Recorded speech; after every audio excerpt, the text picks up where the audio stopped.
Hey Axis and Allies players, the good captain here. Welcome to a playthrough of Axis and Allies Classic with Ragnell 804. I'm the Allies, he's the Axis. This game is being played with neutrals not being allowed to be invaded, no industrial complexes being built, and restricted attack for Russia on the first turn. So Russia can't attack on its first turn. Pretty standard Russia. I'm the Allies again, so pretty stock Russian opener. The AA gun should be up in the Caucasus, but that's not a big deal.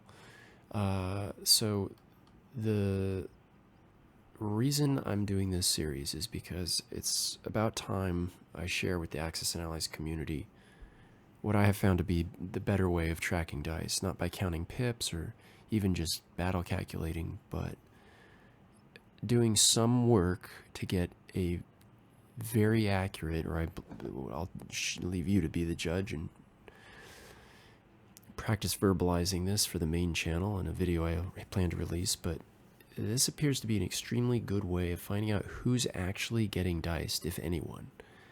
And this the reason this is useful is it can help the player that understands how to apply this moderate their risk. In other words, if I'm starting to lose a game, I'm okay to take greater risks. Conversely, if I'm just crushing the guy with dice, I'm less inclined to take risk, right? The game's going my way. I don't need to take big risks and give that guy a chance. So, but it is a bit of a trick.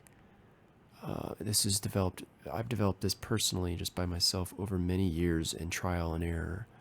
But now this seems to be how to track the best way I've seen, better than anything.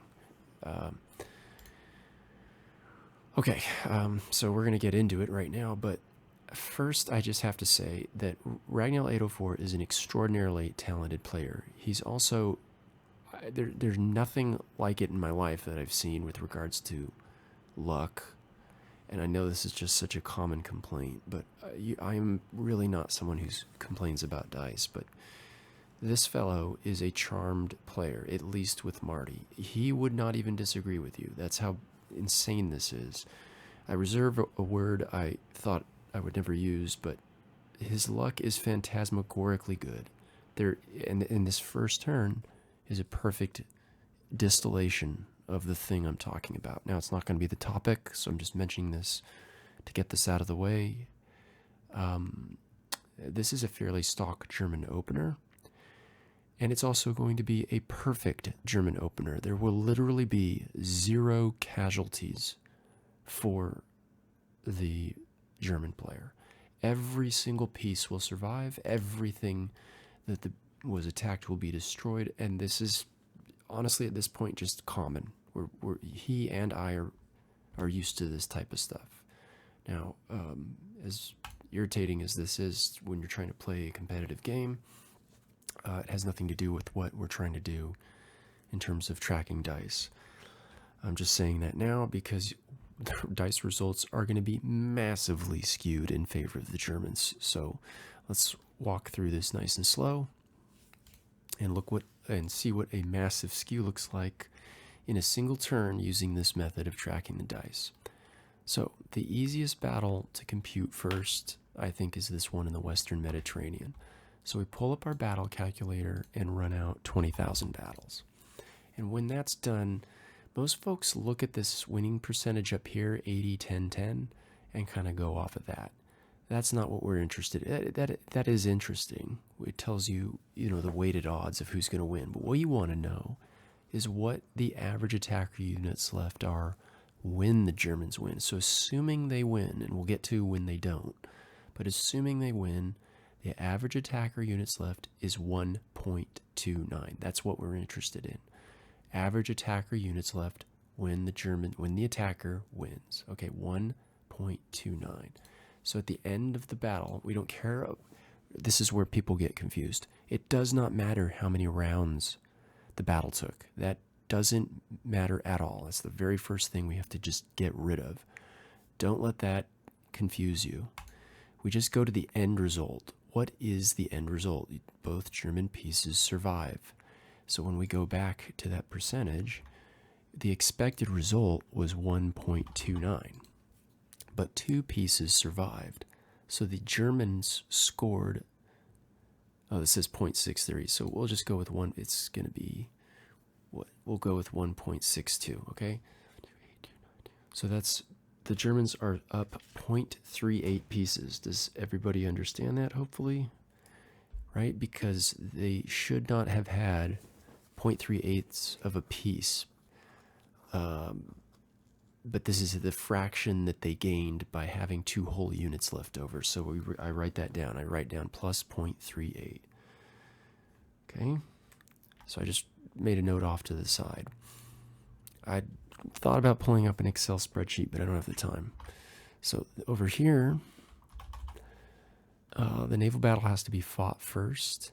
This is a little bit different. Watch this. You have to set it for 1 round of combat. Why? Because submarines in Classic can retreat after that first round if they survive. So this is, we all intuitively know what actually this requires a little bit of explanation. So because there's not really any winner or loser, what we want to look at is the average. You know what, we're going to come back to another, we'll come back to that one last. Subs are too confounding. So let's just go to the standard battle up north around the North Sea. Make sure your order of loss is correct. Yeah, this is stock. It looks good. Yeah, okay. There's no problem here. Okay. So we run this out. So again, the attacker percentage is just sort of telling us okay, so the Germans are going to win. We're not really worried about them losing. So again, we go to units left if attacker won, 3.99. So I'm going to write that down, 3.99. Now we compare it against, again, we don't care how many rounds of combat there were. We just compare it against what survived. Compare it against 1, 2, 3, 4. So it was 3.99, or 4 units were expected to live. So that means this is 2 left over. That's plus 2. So now I'm going to write down plus 2. So the previous battle was 0.38 in favor of the Germans. This one is plus 2. Okay. Now let's get into these something a little different. Let's go back to that sub battle. Okay. This one is different because it's just 1 round of combat. You can have it where everybody survives. The battleship could miss, the sub could miss. So in this case, we have to use average attacker units left and average defender units left. That's the only way this works to make sense, because it's a single round of combat where both sides could survive. This is a unique nature about sub fighting, or fighting a battle where there's only a sub. It's, did the attacker get the hit or not, right? So obviously we know a battleship hits 0.67% of the time. That means if the British were destroyed, which they were in this case, the average defender units left 0.34. That's minus 0.34 for the British. This is going to be a dual. We're going to record both numbers. Now the average attacker units left is 1.67, right? Because a sub will hit the transport or hit a German unit 33% of the time, right? Because it's 1 throw of 2 or less. So did he get it? No, he didn't. So the Germans are plus 0.33 because the British missed, right? So the Germans are plus 0.33. Okay, so I'm going to categorize these at the end, and then I'll show you how I mash these numbers. I'll just have a Word document pulled up so we can visualize this. Just want to show you how the math works. Okay, so then the troops land. Let's do Anglo-Egypt Sudan. This is a standard battle. Run it out. So the Germans win 94.25% of the time, and when they win, the units left, if the attacker won, is 2.88. So that's the number we're comparing against.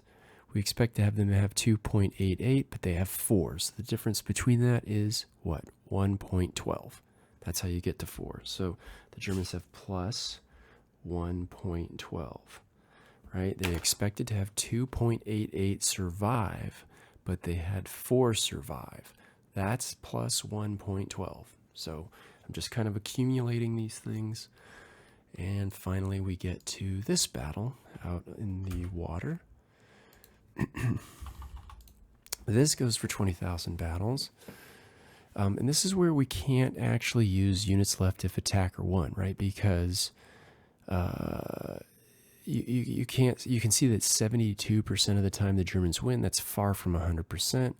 But how would you score this? Do you score this as +0? Well, no, because the British would have, at least minus 0.16, right? Because think of an AA gun. If you get through an AA gun, the British AA gun misses. That's minus 1.16. So this is a case again where we have to use average defender units left, 0.14, and we have to use the average attacker units left. So in this case, let's just start with average attacker units left.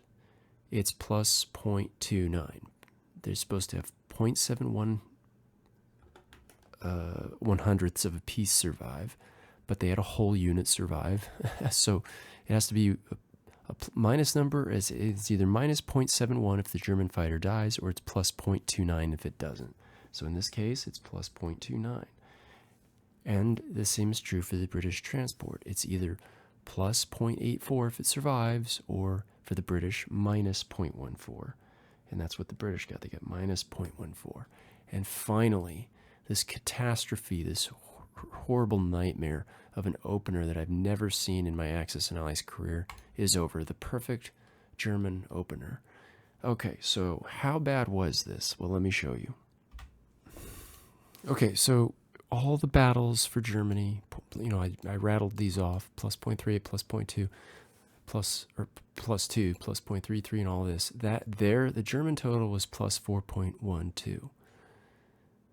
The British submarine missing and the transport fighter versus fighter duel going the way of the Germans without any loss to the German themselves nets a total of negative 0.48 for the British.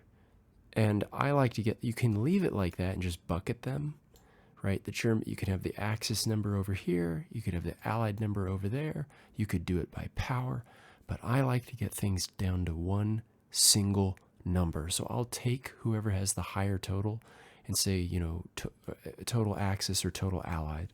So I might go like this. The positive number of the Germans or Axis player, and then I invert the Allies in this case. Since they're negative 0.48, I'll just turn that into a positive integer and add it to the Germans for a total modifier. The dice are favoring the Axis by plus 4.6 pieces. In other words, the dice are 4.5 units in favor of the Axis so far. This could not be improved upon. The maximum disparity you can get with that opener is plus 4.6, and that is exactly what this fella got. So it will take longer to determine how often that would happen, but it's going to be well under 1%. Well under 1%. It's just stunning. But again, fairly used to this with this opponent. So anyway, that's how I track the dice. There are other cases that are going to come up, like strafes, or what to do if there's an upset and something that happens, let's say the Germans win 98% of the time, but the British actually won. What do you do in that case? Well, that'll be explained as I go through this playthrough. But for now, I'm going to do the British turn and then post. So I'll just say this right now. It's already, that fact that the dice were that extreme are already providing me with good information. I'm going to allow myself to take slightly higher risks than I normally would at so early in the game. So in this case, I'm going to pass on making any purchases. There's 2 submarines and a transport we have to deal with, plus the entire Luftwaffe is in range, so any naval units we build, even with the U.S. fighters supporting us, you get 1 round against submarines and then they're gone. And as we've seen, the dice, just, with the, I don't want to complain about the dice, but anyway, it's very realistic, and it can happen to expect German submarines to escape. And we don't have enough assets to kind of chase these pieces down. So in this case, when you have a really bad opener, which I've had many times now in recent past with Ragnell, we just save. Done, and we go to the next. Okay, so the combat moves. I'm just going to do the standard move here of counterattacking in Africa with whatever we can get. Now, this is fraught. This is a fraught fight.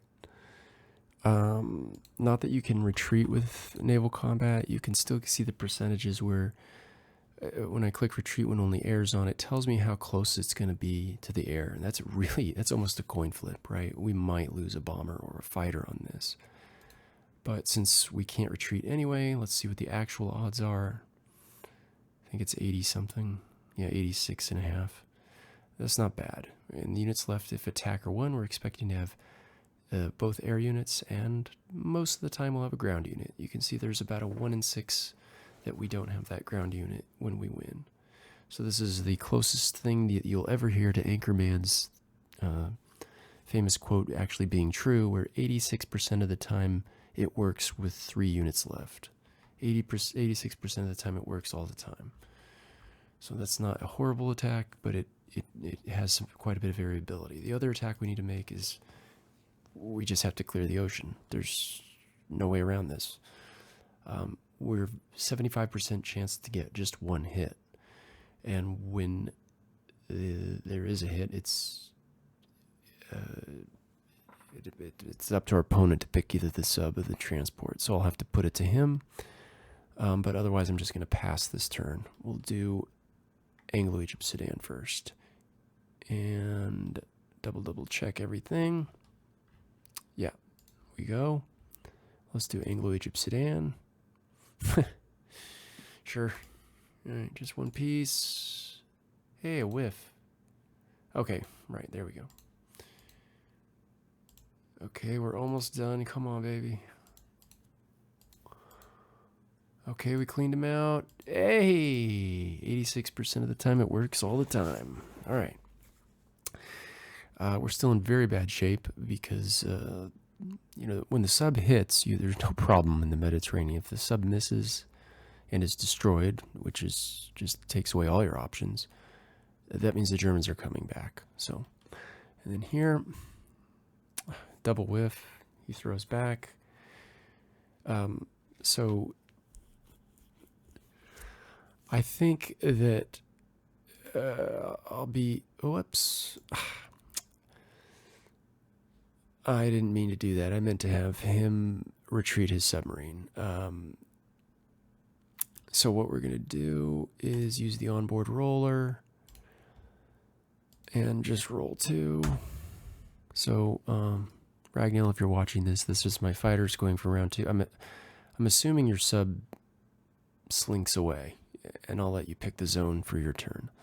So my fighters attack. Okay, they hit the transport, right? The sub is gone.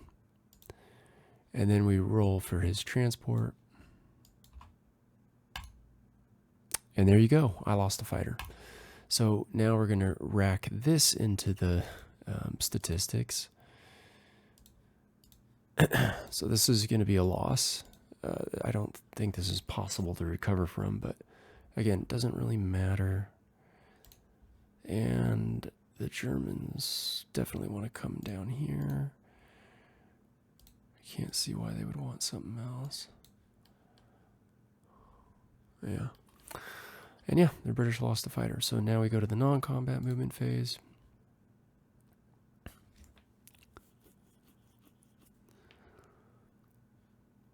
That's pretty bad. pretty bad. So we'll just mess around. Usually I would do something different, but I'm not going to. Okay.